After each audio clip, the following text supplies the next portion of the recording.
Okay, so we have two paths to follow. Well, really I'm going to follow both the paths, but so we can get this thing ready.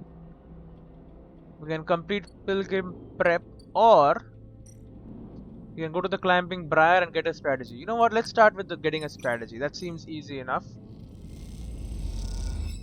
You show the latest data to peak and their eyes light up. They have seen something, but what is it? The next flux event is coming and it can't be stopped. The sooner your preparations complete, the better the outcome. Peak is desperately looking for a way to combat both the coming flux event and the shadow protocol infecting the station. Okay, let's dump some more in there. Peak is tirelessly analyzing the flux data and testing countermeasures on the shadow protocol. They need your help. Let's help them some more. Show latest data. Their eyes light up. And let them light up once more, and we have a plan. What is it? Peak beckons you over the wide mess table where they have set up a terminal. The hours of bleary-eyed work have left you both drained, and Peak looks ready to collapse. You slide onto the curved couch beside them, something dark and malevolent filling their screen like an oil stain. The Shadow Protocol. Not quiet. Peak's eyes seem to glitter in the screen light. This isn't what you think, Sleeper, not by a long shot. You look again at the screen, leaning in close to the dark curved shape to see its texture. You see holes and currents like a river, a dark flow unlike the Shadow Protocol's dark tangle. You know exactly what this is. You have swum in this river, almost drowned in it.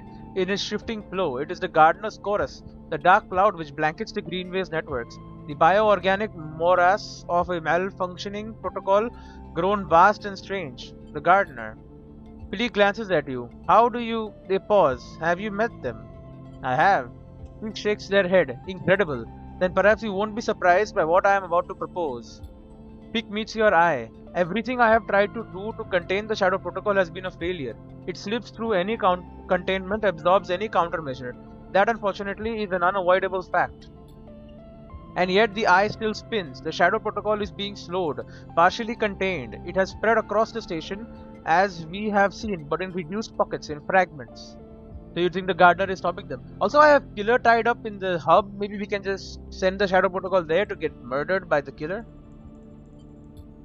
So I started to look outside of our test cases. Outside these fragments, we have been poking and prodding in our little lab. Peak smiles, and look what I found. Peak taps a key on their terminal, and you realize the screen is showing a recording of the data flow inside the eye's networks, sampled from hundreds of points around the Greenway. You watch as a subtle shift occurs at the edge of the flowing dark curve that blankets the Greenway, something spreading like an ink stain. Somehow darker than black, it bleeds across. The Shadow Protocol. Now watch. Peak eagerly points at the screen. You see something strange, a fizzing at the edge of the shadow, a sparking, and then it's gone. And beneath, for a moment, a millisecond, you see into the networks of the Greenway. You are reminded of an image you had forgotten, of pulling a plant from its pot and seeing a bone white root ball where you expected to see dark soil. The white connections writhe like worms, and then it is gone, the dark flow closing up as quickly as it opened. It dissolved the shadow. Exactly, Peak nods. It protected itself. You think back to your meeting with the gardener, to that sense of something old and bold, and inhuman to its core. Peak excitedly starts to explain. This is the only chance we have, the only countermeasure we have seen. In the moment it opened, I detected something. A centralized intelligence with the local ID Gardener. This protocol, this system, whatever it is, can protect its network from the Shadow Protocol. But if it stays in the Greenway, the eye will still fall. The station systems are too exposed, too spread across the hub. The shipyards, the spokes, Peak glances away. The only way is to break it open, to spread the entity's network access. To spread the entity's network access it, expand it somehow. Peak pauses. You want to let the gardener out. Peak stands up and walks away a little. They lean against a countertop, their head hanging so low that their long hair touches the work surface. You hear them breathing deeply. I don't know, Sleeper. They lift their head. I really don't know. It's a chance. Maybe. They shake their head. You know as well as Peak that this is it. You know it because over the past cycles you have run every simulation, every possibility you could think of, and still come up with nothing. You have stared at a hole in your you have stared a hole into your screen and dreamt of that black shadow creeping in at the edges of your vision.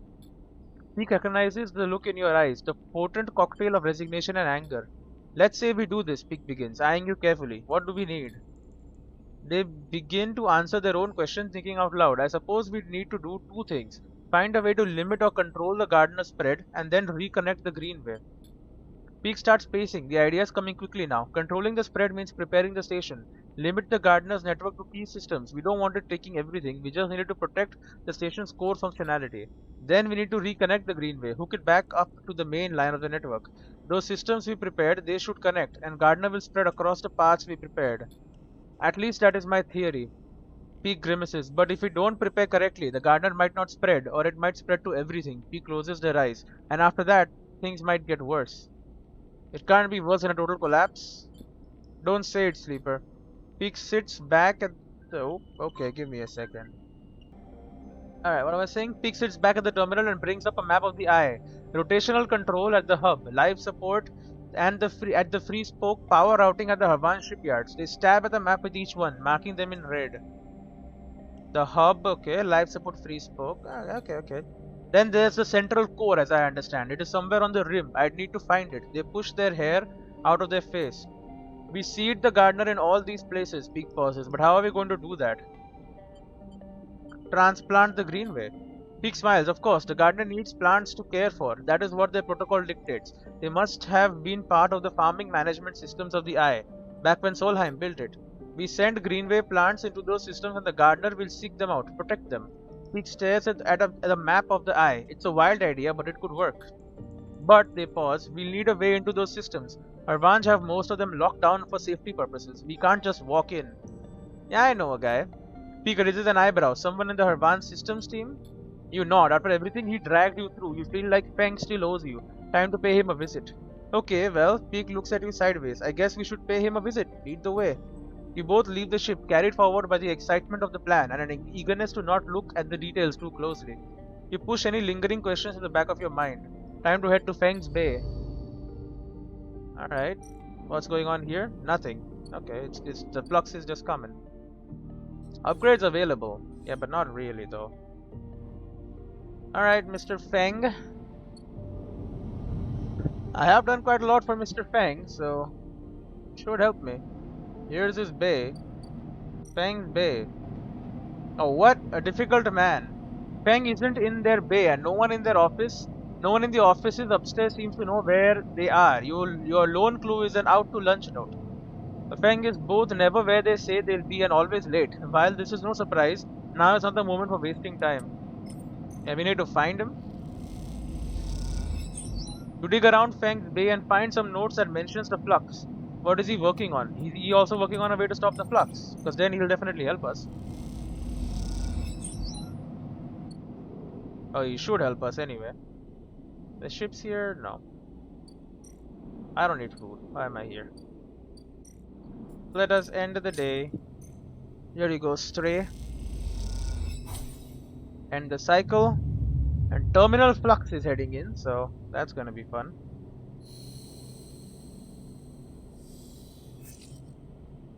Cannot be stopped. Sooner preparation the complete, the better the outcome. I want to get both achievements, meaning I want to follow both paths. I don't know if I will be able to though. Because I'm rushing down one of them. There you go, we'll find Feng. Found him. That's it. No more wasting time. Peak sighs and pulls out their slate. They crack open a box on the side of the base shutter and wire the slate to what's inside. Maybe your friend has a Havanch pass card or something inside. Peak shoots you a glance. Something they won't mind if we borrow. Fine, but be quick. Peak nods without looking up. I'm going as quick as I can. After a few tense moments, the shutter jerks and begins grinding open, the noise making you jump. Let's get inside. Peak glances around quickly. So we are still standing outside. You slip into the dark of the bay, punctuated by the blinking lights of Feng's piles of servers, somehow even more disordered than before. Peak makes a beeline for the desk at the center, scattered with tools and components. They flick on a lamp and stare at the mess. Are you sure that this person can help us? Yes. You are interrupted by the sound of footsteps from the entrance. Someone has come in behind you. Peak freezes. It's Feng, right? Yep, he is. I could swear I closed the shutter when I left. Feng leans on a stack of servers near the entrance. Must be getting forgetful. He grins at you. Feng! The very same, Feng smiles. Feng raises an eyebrow. Thought you'd come rob an old friend. Is that the plan? We need your help. Feng nods. You hear about the flux. Peak nods and is suddenly giving Feng their full attention. Feng smiles, pleased with himself. I guessed as much. I saw changes in the old system architectures almost immediately. Some of them have been running since the first days of the station. So when I saw new patterns, shifts in logic, I knew something must have happened. These past cycles I've been doing a total inventory of the core systems from the hub to the rim. He grins. I have surprised myself, to be honest. I didn't think I had it in me. Peak seems unamused. And what did you find? Feng sighs. That's the thing. There's something all twisted up in the systems and protocols. But every time I look at it, it disappears, Peak finishes. Feng turns to you. Do they always do that? Peak ignores him. It's a shadow protocol. It masks itself somehow, bedding into the gaps between the systems in the negative space. It is slowly filling every system in the station, slowly taking over. And we need to stop it. You need to grant us access to all the core systems of the station. Rotational control, life support. Yeah, it's just going to be a hard sell, but maybe, our history will help him. Peng holds up a hand. Whoa, whoa, whoa. Slow down there. I don't even know your name. Peng shakes his head. And you are asking for the keys to the castle? Can't be done. Peng, it's me. Peng pauses and glances between the both of you. How long have you known this one, Sleeper? I know I owe you, but I also know that you trust too easily. Sorry to say it.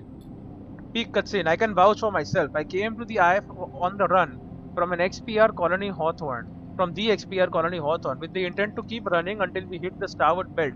But since I have been here, I have done everything in my power to protect this place.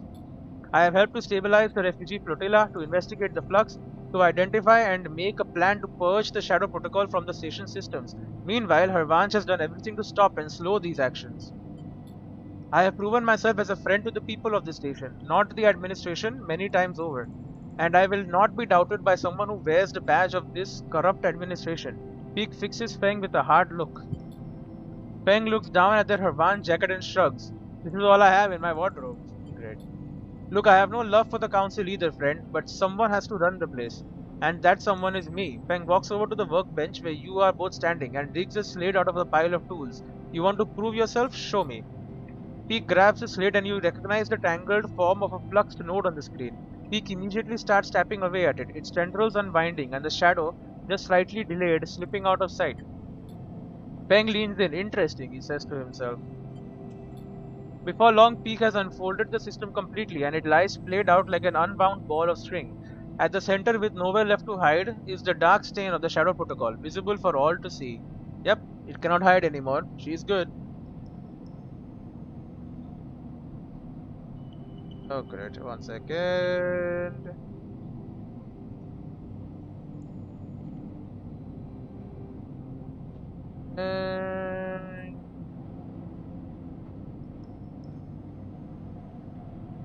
Alright.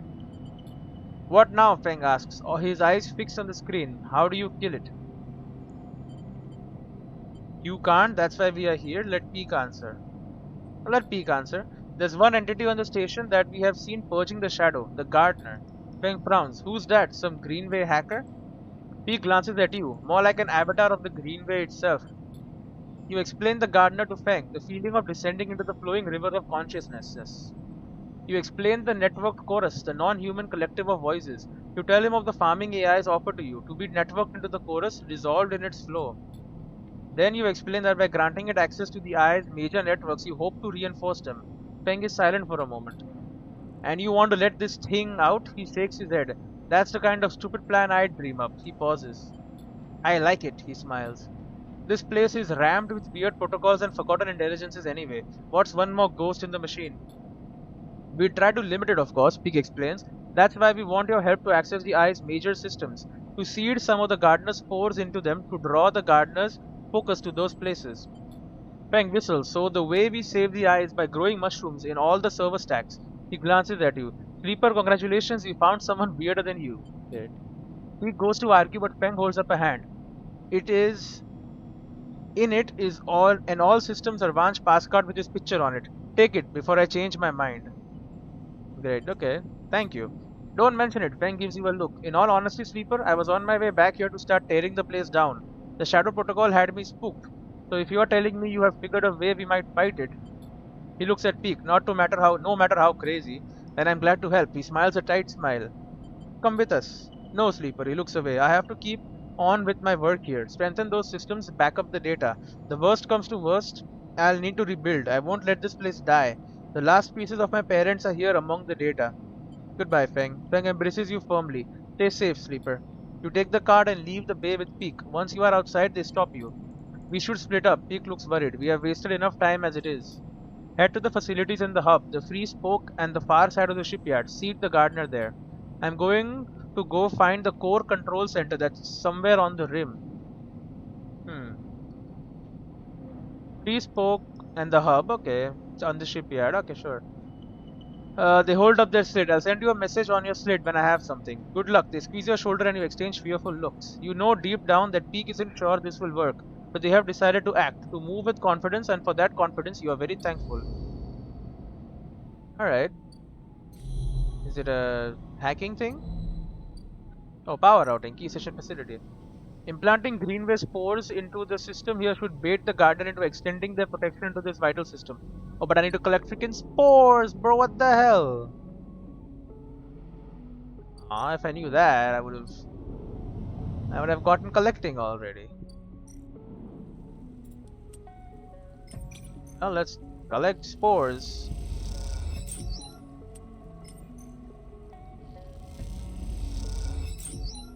Gonna need 6 at the very least. You know what? Use this. Go 6 spores. Now we're gonna start planting mushrooms in the servers. Planting greenway spores in systems here should bait the gardener in his protection battle system. To have any hope of controlling or limiting the gardener's spread, core system of the eye need to be seeded. Yeah, but they'll spread. The garden is implanted. Now it must grow. Oh, I don't need so many. Oh, great. I only needed 1. Oh, life support. Key station facility. Implanting spores from the greenway into stations, life support control systems feels like madness. Is really the solution. Well, we're doing it. Now it must grow. Is there a waiting thing? I don't know, but we're going to the hub. Rotational control. Spores from the greenway implanted here will seed a garden that the gardener will be forced to protect. At least that's the theory. Alright, well, let's turn this theory into practice. Garden is implanted. As you leave, the slate peak gives you chirps incessantly. You check and see a message. Found a possible entry to the core facility in the low end. Meet me here ASAP, peak.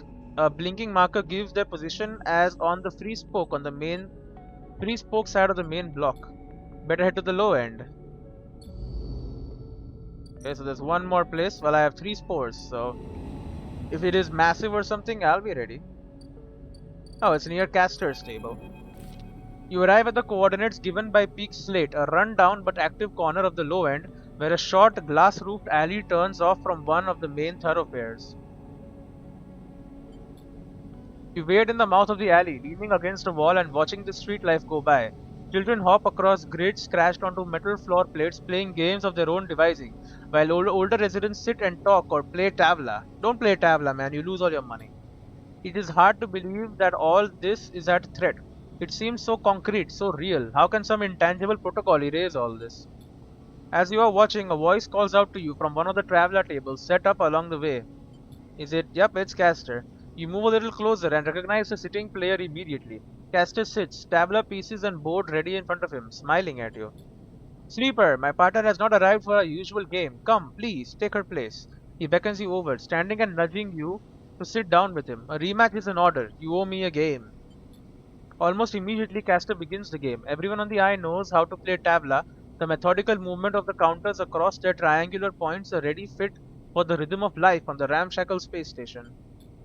Most games begin in the same way, with each player moving with independence, focused only on achieving their optimal early game setup. But there is a moment in each game where it becomes necessary to notice the other player, to anticipate the crossing of the counters across the board, a point of contact where routine becomes negotiation and negotiation becomes conflict.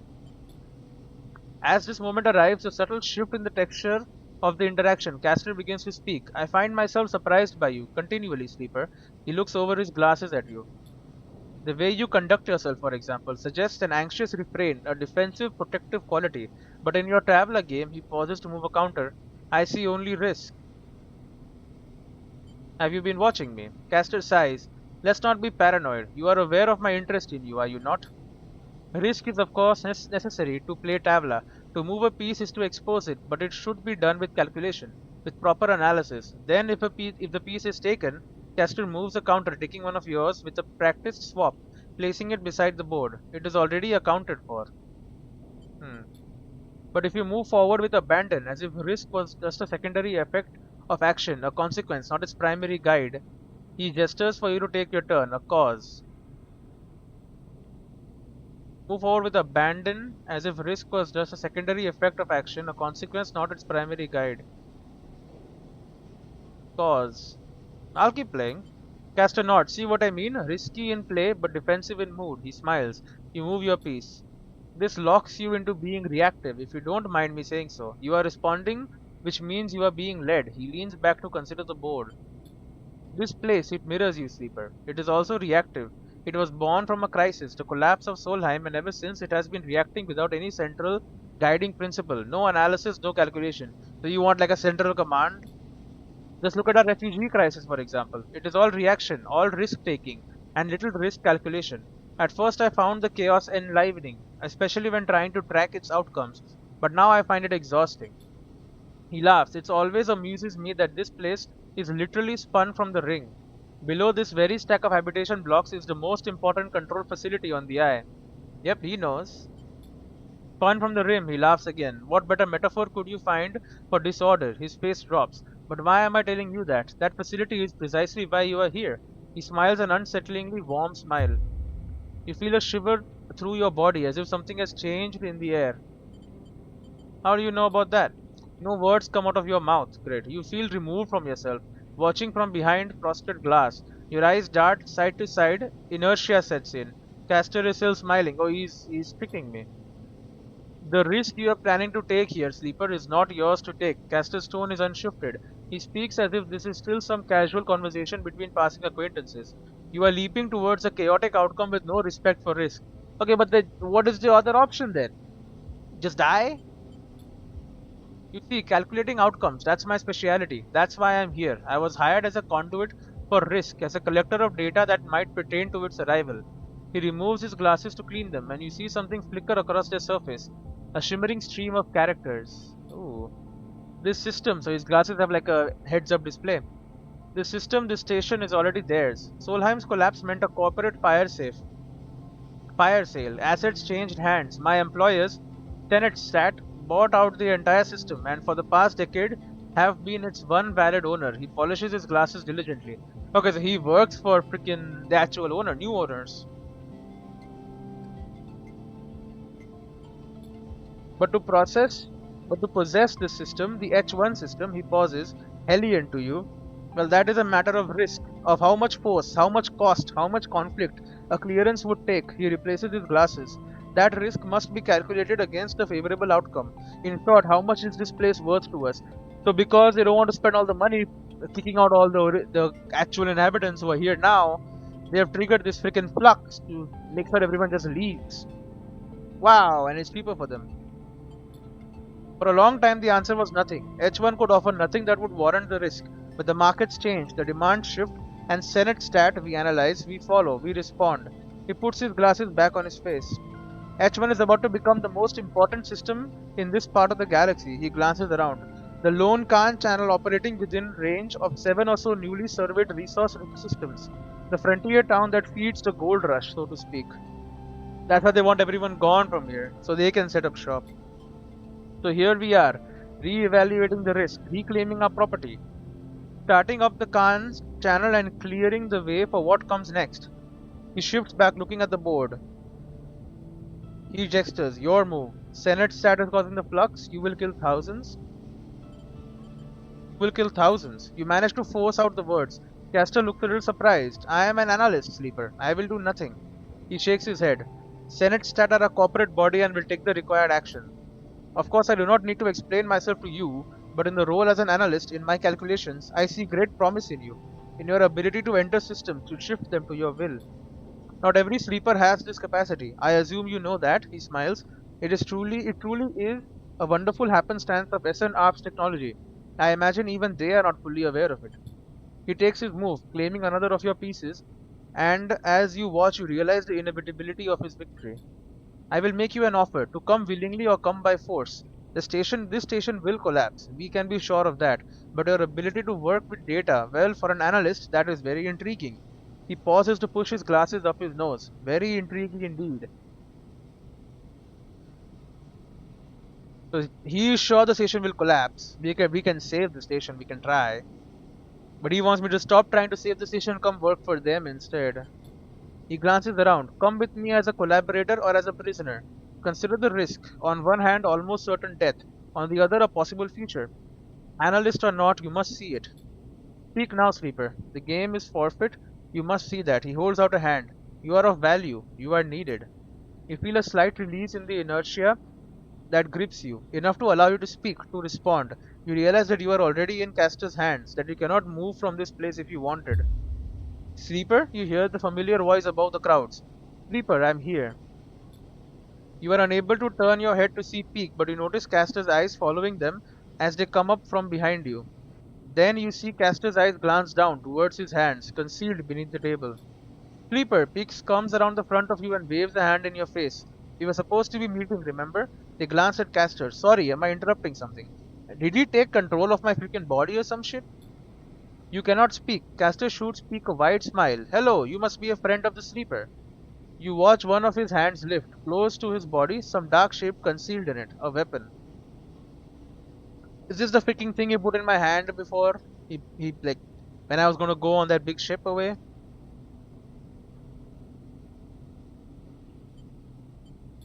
You try to scream, to shout, but Castor's attention remains primarily on you, and while it does, you can do nothing. P glances at your static form. What's happening here? Sleeper? They put a hand on your shoulder. Are you okay? As Peak stares into your eyes, you see Castor behind, his hand lifting, the dark object unfolding. Then in the split moment it does, you feel his attention shifting to Peak, shifting away from you. As you do, you feel the inertia lifting, and you know that this is the only moment you will have to act. Shove. You lurch forward wildly, like a sprung trap. Your head strikes Peak's chest in and then carries them back into Castor. Somewhere, the digital screech is echoing through the walkway. What? Your head strikes Peak's chest and then carries them back into Castor. Somewhere, some digital screech is echoing through the walkway. Digital screech. They tumble together and the object in Castor's hand skitters across the floor. You realize the screech is you. You get to your feet, grab Peak and run. You run as hard as you can, the scream chasing you down the walkway as you shove through the restraints, Peak dragged behind. You run from the cold grip of whatever power Castor had over you, the signals that locked you into this body of yours, that broke the connections, that crawled up your spine. Eventually you stop, both you and Peak collapsing, heaving, breathing into the cold metal floor.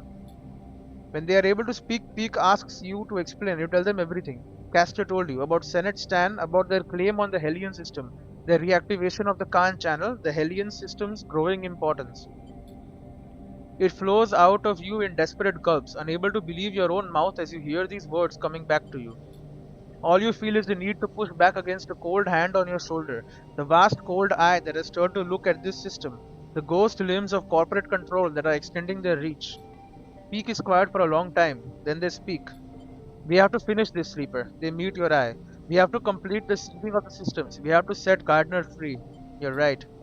If the choice is between Gardner and these people, I will choose Gardner every time. Their eyes are cold and steely. I would choose anything over them. Over the corporation? Yeah. And he is a big threat now. You stand together. The final control facility is here. I found it. Peak looks at you grimly. I can take you as soon as you are ready. Time's almost up. This is the only shot you'll have. What do you mean? What do you mean it's the only shot I'll have? There's a bunch of days, right? There's so many days. But whatever. Control facility. Erlin I Control Center. And he's gone, right? Castor's table? Yeah, because I'm not going back. Can hack facility or explore facility. There are power terminals in the derelict parts of the low end. Accessing them is dangerous but will be faster than wandering. Really? Because it doesn't say that. To find the core of the facility, you will need to trace a path between Peak's backdoor entry and the derelict levels below. Crack the facility. The facility Peak has led you to is decaying derelict, but they promised the core is still active. You just have to find it. Okay, well, we'll start by interfacing. That's kind of my thing. You find an old Solheim map terminal and manage to boot it back. A skeletal map of the facility unfolds for you. Right, well, I'm gonna need to sleep.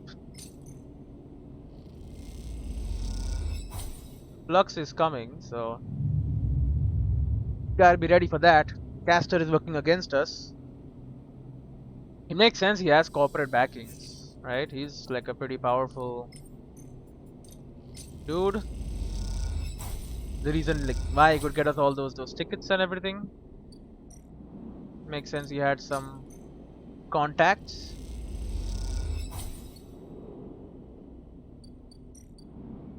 Keep exploring. Keep cracking the facility.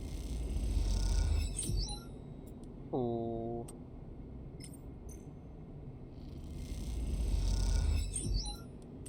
This is taking way too long, eh?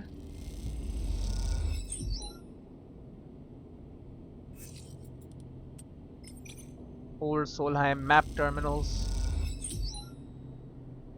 I mean, if this works, it's insane, but it probably won't, right? A 3 negative condition. The terminal you connect to shorts out, delivering a heavy shock to your system. Peaks helps you up. Sleeper, here. Peak calls out to you from across the flickering corridor. An elevator to the core. They smile. This is it. Oh, I didn't complete it. They found it? It has been a long set of cycles hunting for a path through the derelict layers of old Solheim offices and workshops. But finally, here it is. The path down to the core. You rush over to Peak. As you do, the doors grind open. The dingy looking elevator flickering as you do. You look at Peak, who nervously gestures for you to get in. Step in. The elevator bounces a little but stays stable. You glance back to see Peak watching you nervously. They follow you in, sheepishly. Just a little nervous. Alright, it's fine. Peak reaches over and punches the button for the lowest level, flinching a little as the doors grind close. The elevator sets off, screeching through the floors as it does at an unsettlingly loud volume. I'd feel more comfortable if he spoke. Peak raises their voice over the noise. It's not going to be a short trip. How's Ash? Peak pauses. I was thinking more like small talk, elevator talk. They sigh. She is packing. Still? They rub their eyes. Once Ash has set her mind on something, well, you know her now. You know what I mean. She wants to just leave. The screeching of the elevator fills the silence. Can she be persuaded to stay? I doubt it, I really do. Peak looks down. She left her life behind to take me out of XPR, out of Hawthorne. I can't imagine her settling for just anywhere. To be honest, I can't see her letting me stay either, but I guess things have changed. Back then at Hawthorne, I wasn't in a place to know what to do. I was desperate, I was ready to run. But now? Peak pauses. Now I feel done with that, done with denying my past, my history. If I ever want to feel complete, to feel settled, don't I need to somehow resolve the person I was, the person I now am? Peak goes quiet and you do too. There are too many possible questions, too many possibilities before you. It just seems easier to get on with the task at hand and leave the consequences for later. Great. I'll add more questions to ask. The elevator screams to a stop and the doors being open with a strangely cheerful beep. You glance at Peak, time to move on. You both walk out into an atrium, still lit by some ragged looking light panels on the ceiling. Once simulating a summer sky, now degraded into a flickering blue and white tapestry of glitches. Great. He crosses quickly, making a beeline for the large doors on the far side, where you can make out a fading sign in massive peeling letters. Central Control. You follow, helping them lever open the partially powered doors until the motors kick in and they spring to life, thudding open. You and Peak tumble through, across the damp metal. Well, at least he's not here then, Caster. As you stand, you are greeted by flickering lights, thousands of them. A vast cylindrical stack of servers, processors and transmitters dominates the center of the room, its flickering LEDs reflected in the scattered puddles that surround it. Despite the decay, the warp panels and water leaks, it is still running, just as it has for decades and decades, since the station was first spun up. You wonder how long it has been since anyone has been in this room. Very long? You exchange wide-eyed looks with Peak. This place is a still living piece of history. What now? Peak takes a handful of mulch out from a small bag. It glitters with spores. Now we seed this place. I have seeds. They cross to the server and start packing the mulch deep into the machinery, pushing fistfuls deep into gaps in the paneling, layering it across hardware. As you watch them doing this, you feel a tug, a thread pulling at you. You approach the vast piece of cylindrical hardware that Peak is stuffing mulch into. You run your hands across its plated metal surface and watch the lights blink in response.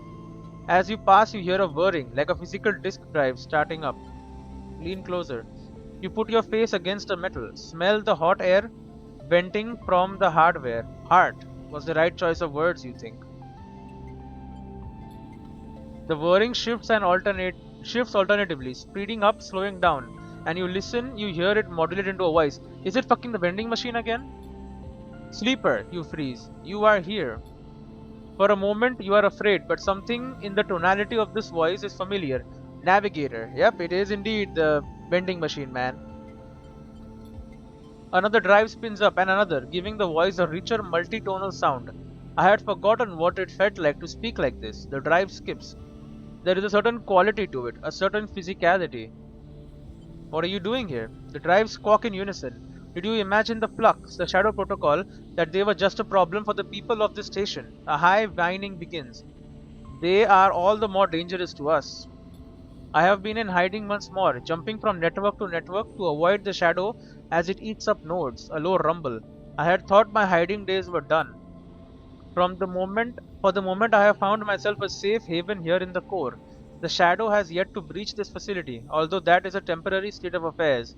The rumble stops. My predictions do not point to good outcomes. We have a plan. You explain to Navigator about Peak's plan, about Gardner's resistance to the shadow, and how by seeding key systems you will protect them from its advance. The drives hum thoughtfully as you speak. A desperate plan, the drives were, but appropriate given the possibility of total collapse. I am not sure what will be worse for us, hiding from the erasure of the Shadow Protocol or the assimilation of Gardner. The drives pause to reset, but we owe you our freedom. I will do what I can to guide the Gardner into the systems you have seeded. A pause. It is correct to do so. Thank you. The drives squeak in affirmation. An affirmation. You have notable persistence, Sleeper. Even with such poor probabilities of success, I will be curious to see the outcome. The drives squeal, the motors giving out. This cannot be sustained much longer. Good luck. A final squeak of affirmation, and then the drives skitter and slow to a halt.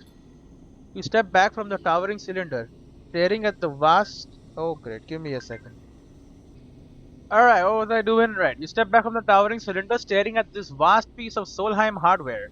This whole place is built from ghosts, you think, from old protocols and company hardware, from engines that drove decades of corporate expansion. So, yeah, our navigator friend is going to help us. Okay, that's good. Is the eye proof that they can be shifted, bent, forced into new configurations that allow for new ways of living? Or is its inevitable collapse proof that these engines of expansion can never be anything other than a corrupt foundation? It seems to depend on who you ask. Done! Peak shouts, breaks your line of thought. The heat and damp should help the spores germinate quickly. If we are lucky, there is enough time for some growth before we reconnect the greenway. Oh, so the greenway is not reconnect. Oh, yeah, but we still have to reconnect greenway. Right. Correct. So she didn't hear my conversation with the guy. They glance at you. That's it. All the facilities seeded. They sigh. We either just ensured the eye's survival or stuffed a whole lot of soil into one of the most important computers. They laugh weakly. Shall we go? They start to head back towards the doors and the elevator beyond. Take one last look. You wait for a moment following the blinking lights. You wonder what might be tucked away in such a structure, what secrets it might hold, what histories.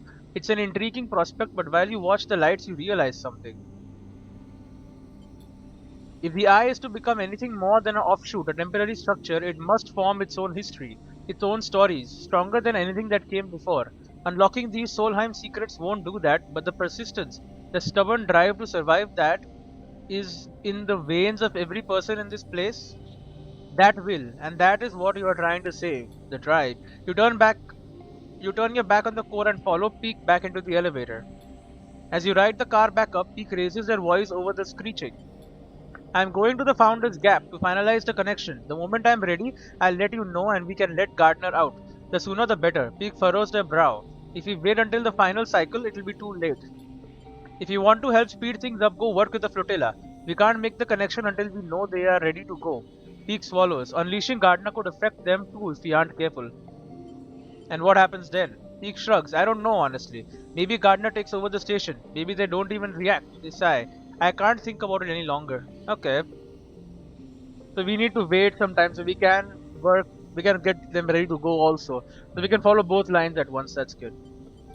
You ride the rest of the way in silence. When you reach the top, you go your separate ways, but before you do, Peak embraces you, burying their face in your shoulder. You stand there together for a moment, spinning with the eye, moving relentlessly towards an unknown future. And then they let go and slip away, the pressure of their hug fading like a bruise as you begin to leave. Drive complete. New upgrade point. Well, I need 3. Then I can get either endurance maxed out or engage maxed out. See which one. I also lost some condition, that's true. So she'll be over at the Founder's Gap somewhere. I don't know where she is. But we know the EMP is coming. It's gonna be a while before it does though. And then we can prep the Pilgrim to leave. Take all the evacuees. You know, a just in case measure. But also one that allows me to get the other ending rather quickly if I choose to do so. It works. It works. Alright, I'm gonna go to bed. What the hell is this? Control facility. I can still explore. The facility Peak has led you to is decaying the rig, but the promised core is still active. You just have to find it. Why is this still here? I do not know. We'll fix ourselves up. This is why we spent some time collecting scrap anyway. So we could use it at this point. Get what we need. All done. Do a bit of self-repair. Feed the cat some more. It's still there. I'll finish it. Facility has been cracked. And it's gone. Okay, did I just waste a dice? Who knows? Honestly. Because I straight up do not know. He's just chillin'. You know, we should like call every single one of our allies to help us or something. I don't know. It just seems like we have more people willing to help. We're just not, you know, taking care of them. Anyway, let's start working here. We will do some refitting of berths. Building berths into the vast bulkhead of the Pilgrim seat is a huge job. Soul needs every able-bodied engineer to help, and the evacuees will need many supplies for the trip to the starboard belt, and they have to be hauled aboard in only a few cycles. Pilgrim prep. The Pilgrim seat will take the majority of the evacuees off the eye, but is there enough time to settle them all? Well, we're willing to work for it. You work in sync with the other teams, splitting the jobs so that by the time you are done, there are tens of new berths in place. Ooh. Get some more berths. Keep making more berths, man. Hell yeah, brother. Look at my progress, bro. Neutral, I lost energy. You work methodically, welding the walls of each berth together, but the scale and scope of the job is still exhausting. Oh, the flotilla. As you stop to rest in one of the Pilgrim seat's cavernous bays, hopping up to sit in on a supply crate, you hear a now familiar voice behind you. So, Sleeper, glad you are here. Saul's suit hisses as he clanks up towards you. I knew you'd help us out. We sure do appreciate everything you do for us. No worries. I do mean it, Sleeper. He looks away down the bay to where sparks jump from welding torches. It's a grim job to be doing without a few friends around. Soul settles beside you, flinching a little but making himself comfortable on the crate. Seems the word got out, this way or that. He nods towards the welders a little way off, one of them wearing shipyard overalls. We've had people flowing in from the eye, looking for a place. In truth, it's more than I thought, Soul sighs, which means more mouths to feed, more bodies to house, the more people to protect. That's good, right? Good for those that can get a place, maybe, Soul frowns, but none of this is good for anyone. We were supposed to stay here, not keep running. Soul waves away the thought. Don't listen to me. He gives you a sideways glance. Just a tired old man. He stretches. I have something to ask you, though. What is it? With all these evacuees, well, we need a change in plan. He shrugs. Pilgrim Seed can't do it alone. We need the others to help out, convince everyone. We can carry them, house them, but that's all. Now you settle down the folks from Ember's Step and they sent us supplies grown in those dust houses of theirs. If we could get more, he nods to himself. And then the song crews. He rubs his chin. What we need from them is scouting and security. We don't need that docking access of theirs, but with some careful scavenging, they could be our fleet. These folks, they know you, Sleeper. You earned their trust already. He put a hand on your shoulder. I sent my requests out and they seem to be complying, but I need you out there making sure the work gets done. Time is our greatest enemy now. Soul stares into the distance. I need you out there speeding things up. Of course. Soul nods. Soul nods. Alright then. He climbs off the crate, his suit hissing as he does. Think of it this way. Either way you won't have to deal with me much longer. He smiles his uneven smile. Unless of course you were planning to come along for the trip. I'm staying, I'm considering it, I don't know. Soul winks, I'll leave it with you. Soul waves a hand and starts off towards the base entrance, the crackling sound of the building quickly covering up his clanking suit. You watch the workers, the shipyard contractor chattering among them, already looking like he belongs. You push the thought of escape, of home, and of the future to the back of your mind and get up. There's always more to do. You better head to the other ships in the flotilla to see what can be done. Yeah. There's still work to be done here too, right? Like 2 more jobs to be done quickly. Peter, Ember Song refugee, and Aki, Ember Step refugee. Aki, we need food. I knew you'd come. Aki greets you outside the dust house, her eyes as bright as always. You are very welcome here, as always. Good to see you, Aki. Aki smiles, and you, Sleeper. Aki puts a hand on your arm. Walk with me. And she guides you past the dust houses. You look inside and see the other members of the crew working in the orange dust, planting and tending with the steps ecosystem. We are to be the suppliers for the evacuees, I am sure you have heard. We will put the dust houses to use. She leads you past a dust house where the dust is less, the orange glow not as bright, the air a little more clean. We are adapting slowly, but we are adapting. We have to produce food, clothes, necessary things for the journey ahead. She smiles. The plants of the steppe are once again sustaining a population, and that makes me proud.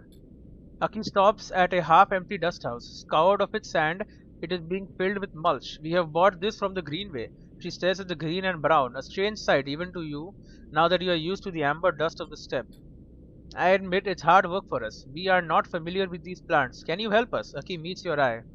I will do my best. Thank you, she nods solemnly. I know that the eye is suffering, that it is at risk. I know what that is like. Thank you. I wish I had a lesson to share with you from our loss on the steppe. She shakes her head. But for the moment I cannot see what that might be.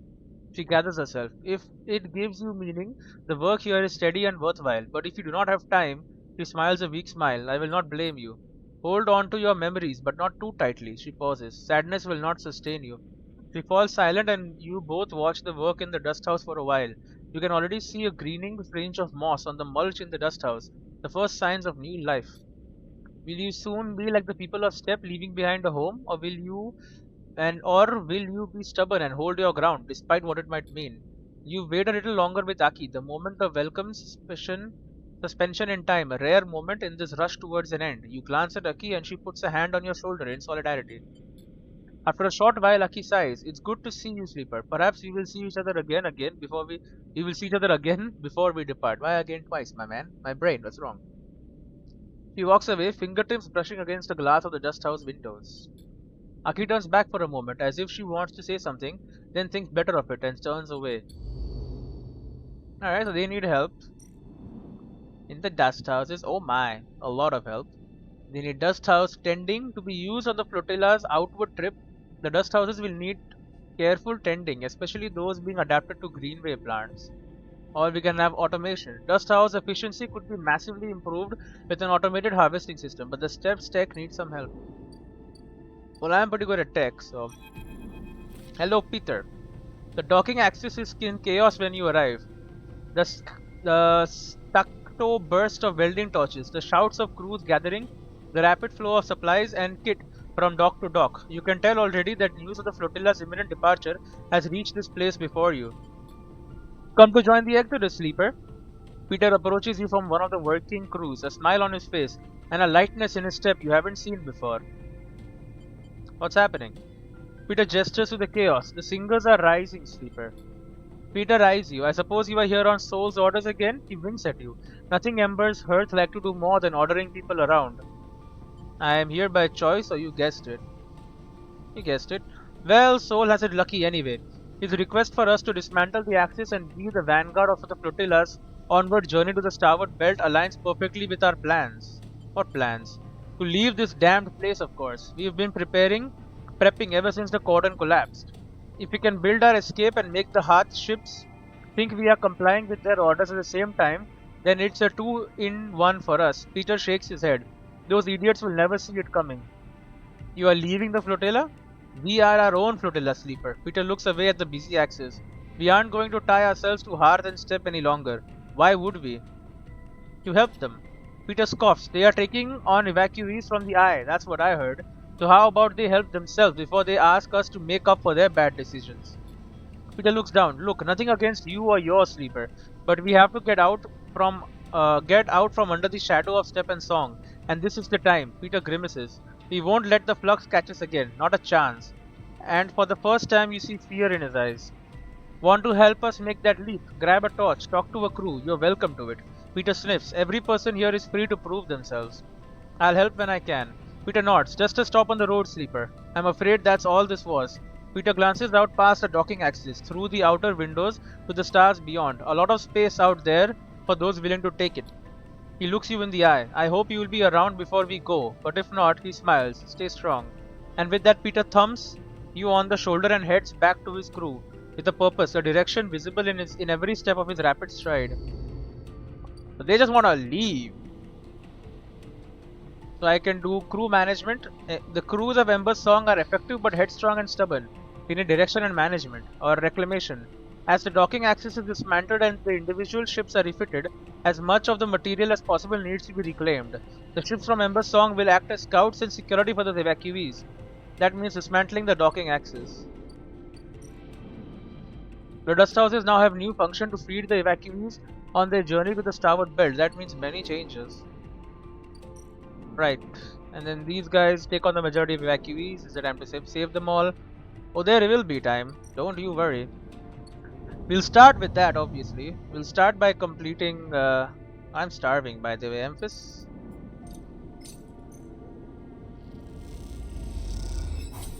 We can always provide food. And we'll then feed our cat.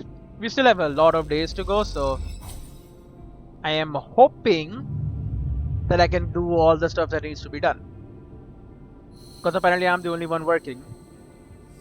People don't like to work nowadays, you know how it is. Expect sleepers to do all the job. Alright, a nice meal. You know what, I should get back to my business as well. Head over here, buy the scrap. You never know what parts you will find. Like a ship mine fragment immediately. Or basic scrap, that's also fine. There you go. So if I unload containers for them, I can force them to leave faster, eh? Huh, give me a second. Okay, I need to do this damn save. Oh, you know what actually? I think I can just end it right here. We bought the scrap, right? We got a thing from it as a fragment. And I guess we were gonna head over. Let me do something just to see the save game thing pop up right here. Just so I know for sure. Because this is all I got, right? Help the flotilla ships? Yeah. So I'll go do that. I'll start with this one, obviously. We'll do some berth refitting. Ooh, a random scrap item. And we'll do it again. There you go. We got all the... Oh, the pilgrim is prepped. Oh, and now we have to talk. They just keep coming. Perhaps the flux event scared enough people that they really believe the eye will collapse. Perhaps they are sick of Avanch, of the council's infighting and the hardliners. Or perhaps they just want to take a chance at some new future, a place that is anywhere but here. Whatever it is, the evacuees don't stop. They come on the flotilla's shuttles, on their own ships however they can. You've seen so many faces pass that they are almost meaningless now. A parade of features that seem both familiar and distant. You've been helping people, lifting bags, bringing in supplies, directing them to the berths you helped build.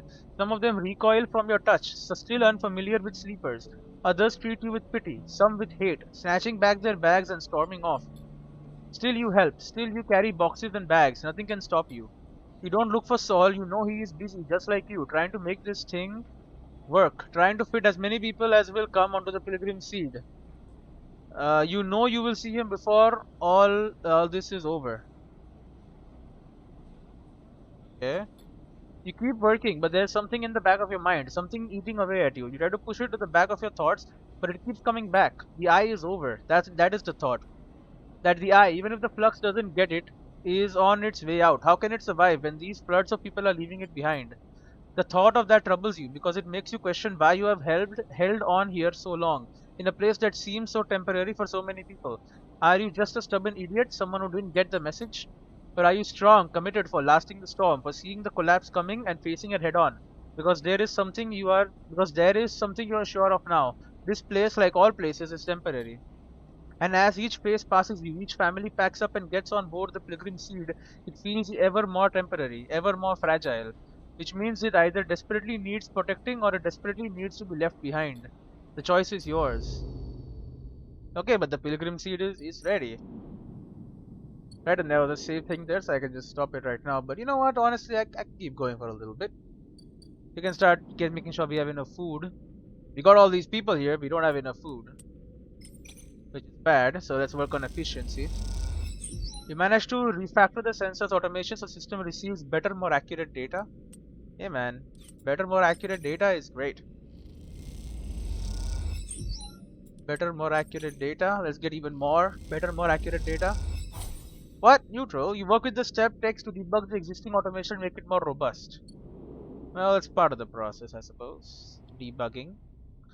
I never liked debugging that much. Always gives you the feeling that you did something wrong, which is just, you know, it's true. That's why you are debugging it, because you made a mistake. But I would rather not be reminded of that. Or whatever. It is what it is. Something you gotta do. Not like you have a choice to just not do it. Don't want your code falling apart now, do we? The scenarios where the code just doesn't work. That is bad. Okay. Head over here. And we continue working on automation. Go, greening step. Keep it greening up. There you go, the step is completely green. It's an insane amount of food. You sit in one corner of the dust house and inspect your work. The dust house, the one where plants from the greenway and some of the steppe species intermingle, has become your favorite. The moss and dust sharing the space in curved terraces. The pale knots of steppe silk freckled with yellowing mickle symbiotes. It is a hypnotic arrangement. You look down and see the intertwining of fungal threads and dust-caked roots, and feel a little glow of pride at what has been achieved. You hear the entry lock of the dust house hiss open, and assuming it is Aki, turn to greet her. It's Rico.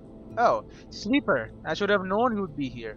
Rico smiles her warm smile, leaning on her crutch. You must be one of the most green-fingered people on the station. Rico. Now, has it been so long? She smiles a wry smile. No need for any drama. So the Hypa people are coming here. Makes sense. I met some of the steppe refugees in the Greenway. They were gathering plants and I confronted them. Turns out they were very friendly. She smiles to herself. Aki was very apologetic, but I told them they were welcome to anything they liked. She told me I'd be welcome to come and see, and well, I thought I'd take her up on the offer. She looks around the dust house with its strange hybrid ecosystem. I have to say I'm glad I did. I'm glad too. I can see that. Rico limps over to you. She holds out a hand. How about you take me on a tour? You take Rico's hand and walk her around the hybrid dust house. You show her how the step silk knots help provide a strong base for fungal and liquid growths, and how the dust mixes with the spores. You show her the different species of step tubers and the way they feed the soil with nutrients that help herbaceous greenway plants thrive. She nods along, her eyes bright with ideas. She stops after a while and gestures for you to sit together. I know something is happening with the eye sleeper. She looks out at the plants. We all felt the flux event hit and everyone is talking about what's next. So all my people are coming back one last time, right? I came out here to figure something out, to understand what I might do about it all.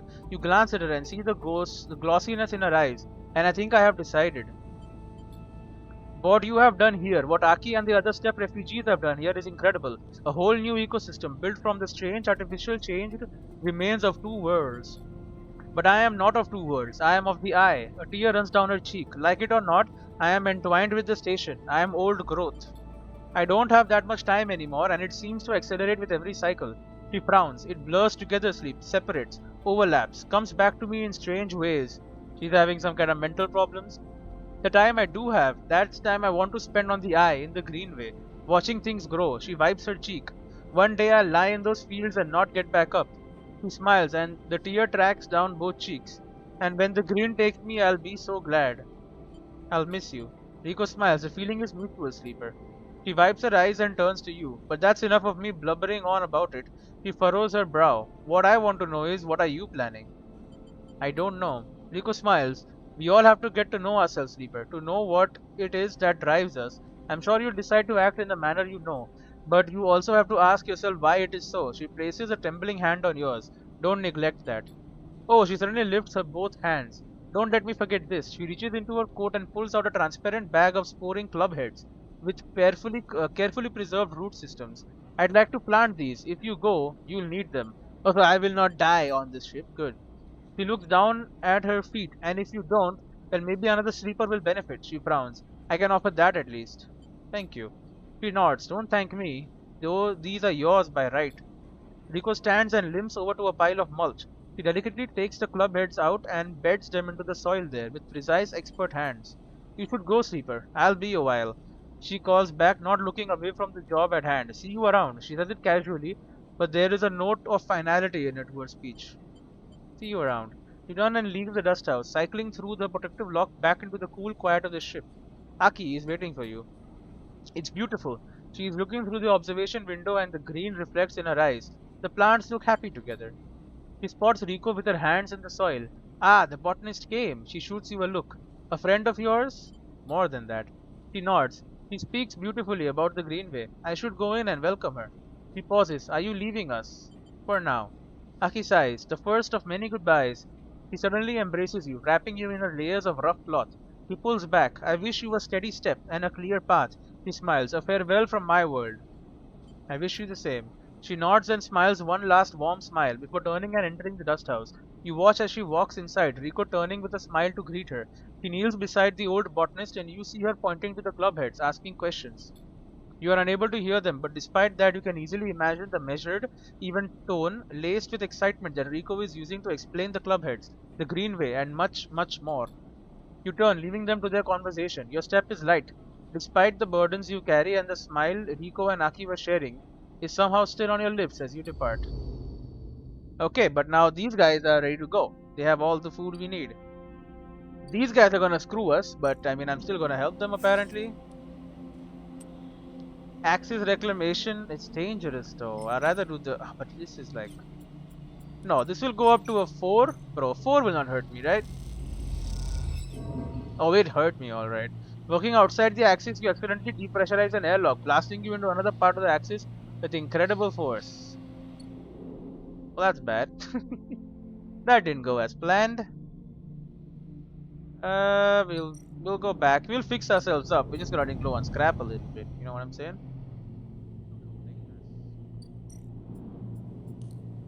Scrap me. So I guess the option is leave or not leave, right? We are going to defeat, or well, I don't know about defeat, but we're gonna like stop. We're gonna do both things. We're gonna make the place ready to evacuate, and we are going to fight or whatever the shadow protocol. Question is, will we leave with the evacuees or will I stay behind? That is the question. Because the eye is done, right? Even if we are able to fight it off, people are still just gonna leave.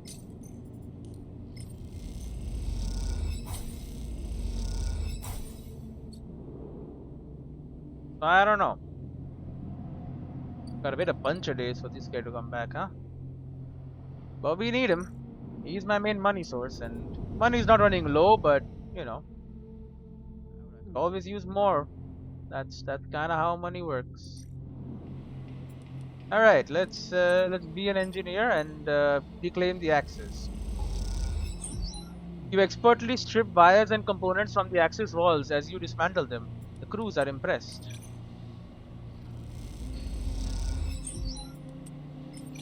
Not very good rolls today, but should be fine.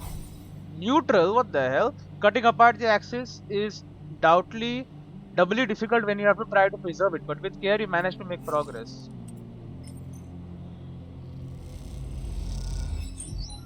Dock dismantling.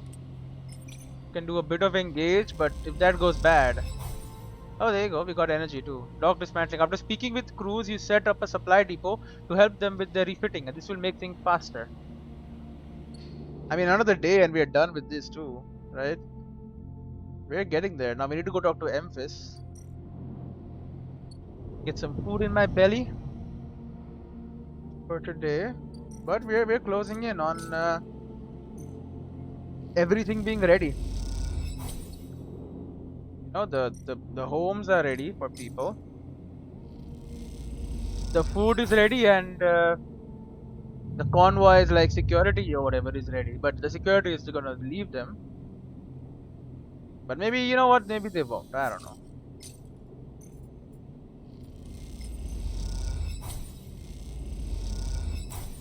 Whatever.